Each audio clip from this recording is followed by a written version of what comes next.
قرآن مجید میں دیکھیں اللہ رب العزت نے انبیاء کا ذکر فرمایا، لیکن رب تعالیٰ نے سب سے زیادہ قسمیں آقا علیہ الصلوۃ والسلام کی ذات اور حضور کے معاملات کی فرمائی ہیں۔ اب قسم کیا ہوتی ہے؟ ہم میں سے کوئی بھی شخص قسم کس لیے کھاتا ہے؟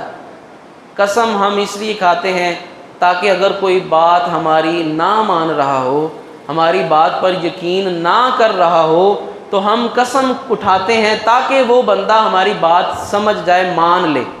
یعنی اپنی بات کو پختہ کرنے کے لیے، اپنی بات کو مضبوط کرنے کے لیے ہم کسی کی قسم اٹھاتے ہیں۔ کوئی بات نہیں مان رہا، ہم کہتے ہیں یار اللہ کی قسم، یعنی میری بات یہ سچی ہے، اس کو یقین دلانے کے لیے۔ رب تعالیٰ کی ذات بھی قسم اٹھاتی ہے، قسم کھاتی ہے، لیکن رب تعالیٰ اس کو تو بات اپنی پکی کرنے کی ضرورت ہی نہیں ہے، اس کو تو اپنی بات کسی کو منوانے کی ضرورت ہی نہیں ہے، اپنی بات کو مزید پختہ کرنے کی ضرورت ہی نہیں ہے۔ وَمَنْ أَصْدَقُ مِنَ اللَّهِ قِيلًا وَمَنْ أَصْدَقُ مِنَ اللَّهِ حَدِيثًا۔ قرآن مجید میں ہے، رب فرماتا ہے اللہ سے بڑھ کر سچا کون ہو سکتا ہے؟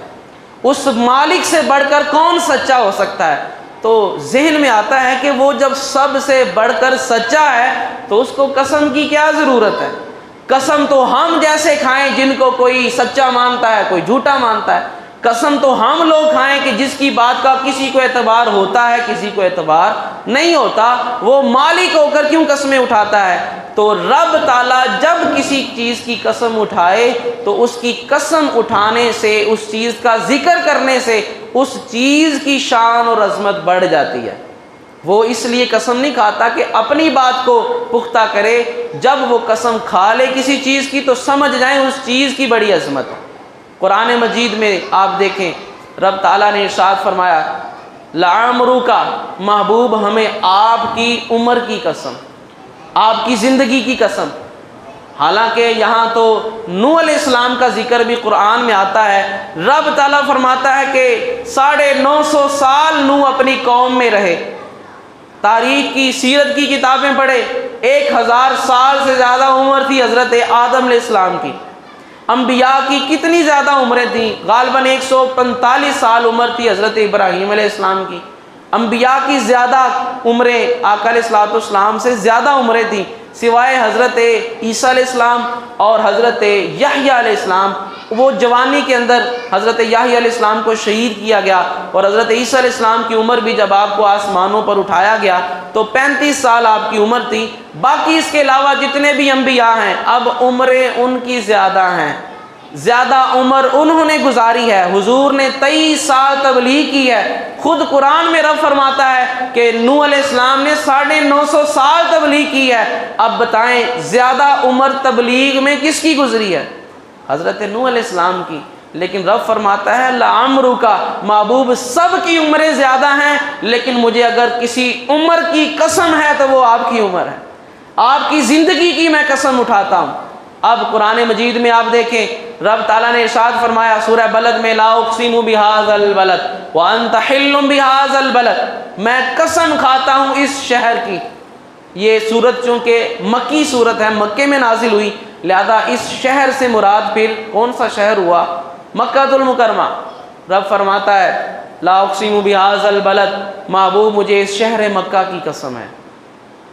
اب رب تعالیٰ نے مکہ المکرمہ کی قسم اٹھائی، حضور مدینہ منورہ تشریف لے گئے۔ مدینہ کی بھی شان اور عظمت ہے، اور صحابہ میں اور آج تک علماء اور صالحین میں اس چیز کا بھی اختلاف رہا ہے کہ مکہ المکرمہ کی زمین افضل ہے یا مدینہ منورہ کی سرزمین افضل ہے۔ ان دو شہروں میں سے کون سا شہر وہ زیادہ فضیلت رکھتا ہے؟ حضرت عمر فاروق رضی اللہ تعالیٰ عنہ کا موقف اور نظریہ یہی تھا کہ مدینہ منورہ یہ سارے شہروں سے افضل ہے، اور آپ یہ دعا کیا کرتے تھے اللہم ارزقنی شہادتا فی سبیلک واجعل موتی فی بلد رسولک، اے اللہ مجھے اپنی راہ میں شہادت کی موت عطا فرما، اور مجھے وہ جو موت آئے تیرے محبوب کے شہر میں آئے۔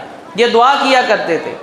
اب علماء میں اختلاف رہا، کوئی کہتا ہے مکہ افضل ہے، کوئی کہتا ہے مدینہ افضل ہے۔ یہ بات چلتی ہوئی حضرت شیخ عبدالحق محدث دہلوی رحمۃ اللہ علیہ تک پہنچی، آپ نے بڑا خوبصورت اس کا جواب ارشاد فرمایا۔ حضور شیخ عبدالحق محدث دہلوی رحمۃ اللہ علیہ بر صغیر پاک و ہند میں سب سے زیادہ حدیث کو پھیلانے والے، دین کو پھیلانے والے، عام کرنے والے وہ حضرت شیخ عبدالحق محدث دہلوی کی ذات تھی۔ اب اختلاف چلتا رہا، کوئی کہتا ہے مکہ افضل ہے، کوئی کہتا ہے مدینہ افضل ہے، اور یہ بات جب اعلیٰ حضرت تک پہنچی، آپ نے بڑی خوبصورت بات ارشاد فرمائی۔ آپ نے فرمایا طیبہ نہ صحیح افضل، مکہ ہی بڑا زاہد۔ ٹھیک ہے، مان لیا طیبہ افضل نہیں ہے، مکہ ہی بڑا ہے، ہم عشق کے بندے ہیں، کیوں بات بڑھائی ہے؟ ٹھیک ہے، جو تم کہتے ہو صحیح ہے، لیکن ہم عشق والے بندے ہیں، ہم بحث میں نہیں پڑھتے۔ اور شیخ عبدالحق محدث دہلوی رحمۃ اللہ علیہ، آپ کا جو موقف اور آپ کا جو جواب ہے وہ مجھے سارے جوابات سے زیادہ وہ پسند لگتا ہے۔ آپ سے سوال کیا گیا حضور مکہ افضل ہے یا مدینہ افضل ہے؟ آپ نے فرمایا بات یہ ہے، جب تک حضور مکے میں رہے مکہ سب سے افضل تھا، اور جب حضور مدینہ چلے گئے مدینہ سب سے افضل ہو گیا۔ قرآن میں رب فرماتا ہے لا اقسم بہذا البلد، محبوب مجھے قسم ہے اس شہر مکہ کی۔ یا اللہ کس لیے قسم؟ اس شہر میں تیرا کعبہ ہے اس لیے، اس شہر میں صفا مروہ ہے اس لیے، اس شہر میں دنیا کا سب سے فضیلت والا چشمہ آب زمزم ہے اس لیے۔ یا اللہ کس وجہ سے تو نے اس شہر کو فضیلت عطا فرمائی، اس شہر کی قسم کس لیے تو نے کھائی ہے؟ رب تعالیٰ فرماتا ہے وَأَنْتَ حِلٌّ بِهَذَا الْبَلَدِ، محبوب قسم ہے اس شہر مکہ کی، کیونکہ آپ اس میں